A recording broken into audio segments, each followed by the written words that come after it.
Assalamualaikum warahmatullahi wabarakatuh. Sebelumnya perkenalkan, nama saya Maftu Ahnan dengan NIM 22051100050.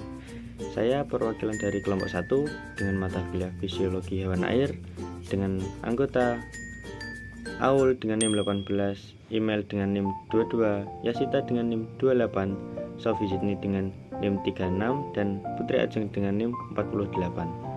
Terima kasih, silahkan menyaksikan.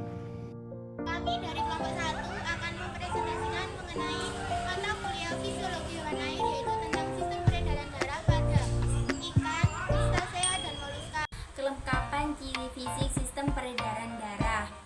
Nah, yang pertama yaitu pada ikan.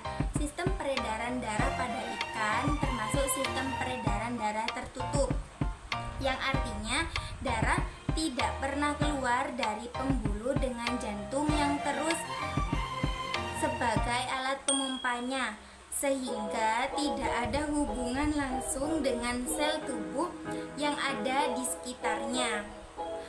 Yang kedua adalah moluska, dan yang terakhir adalah krustasea. Nah, keduanya ini memiliki sistem peredaran darah yang terbuka dengan cairan tubuh. Hemolimfa dipompa ke seluruh tubuh melalui detak jantung yang memanjang. Cephalopoda adalah pengecualian, yang mana mereka memiliki sistem peredaran darah yang tertutup. Dalam sistem peredaran darah terbuka, hemolimfa yang menggantikan darah tidak terkandung dalam arteri atau vena. Faktor pendukung sistem peredaran darah. 1. Pada ikan.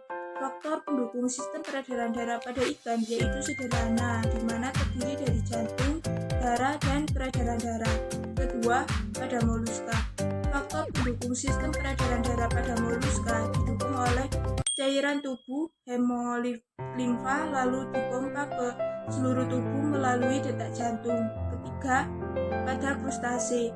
Faktor pendukung sistem peredaran darah pada krustase yaitu darah tidak mengandung hemoglobin, melainkan hemosianin yang daya ikatnya terhadap oksigen rendah. Bagaimana konsep mekanisme sistem peredaran darah pada ikan, moluska, dan krustasea? Sistem peredaran darah pada ikan yakni organ utamanya yaitu jantung yang berfungsi untuk memompa darah, dan darah yang dihasilkan akan dialirkan ke seluruh tubuh. Sedangkan sistem peredaran darah pada moluska bersifat terbuka. Pada sistem peredaran darah moluska yakni menggunakan cairan tubuh berupa hemolimfa. Hemolimfa ini akan disebarluaskan ke seluruh tubuh melalui detak jantung yang memanjang. Peredaran darah pada krustasea yakni bersifat terbuka, menggunakan oksigen yakni O2 yang masuk dari air ke pembuluh insang, dan yaitu mengenai studi kasus, yang dimana studi kasus yang pertama yaitu pada fiskes atau ikan, yaitu pada ikan patinsiam. Yaitu pada sistem peredaran darah, ikan patinsiam itu ternyata mengandung metil metsulfuron, yang dimana kandungan metil metsulfuron di dalam sistem peredaran darah dapat menyebabkan ikan mengenai anemia, dan ikan juga dapat mengurangi jumlah sel darah merah yang ada di sistem peredaran darah. Nah, untuk studi kasus yang kedua yaitu pada krustasea.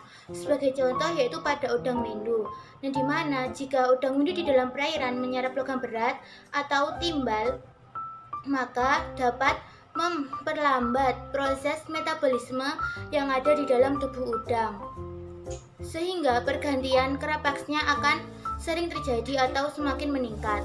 Dan untuk studi kasus yang ada di moluska, yaitu dari kelompok kami tidak menemukannya, jadi kami tidak menyantumkan apa studi kasus yang ada di moluska. Ciri khusus pada moluska, darah dipompa dari jantung dan mengalir melalui sinus atau rongga menuju jaring tubuh. Setelah itu darah akan kembali ke jantung.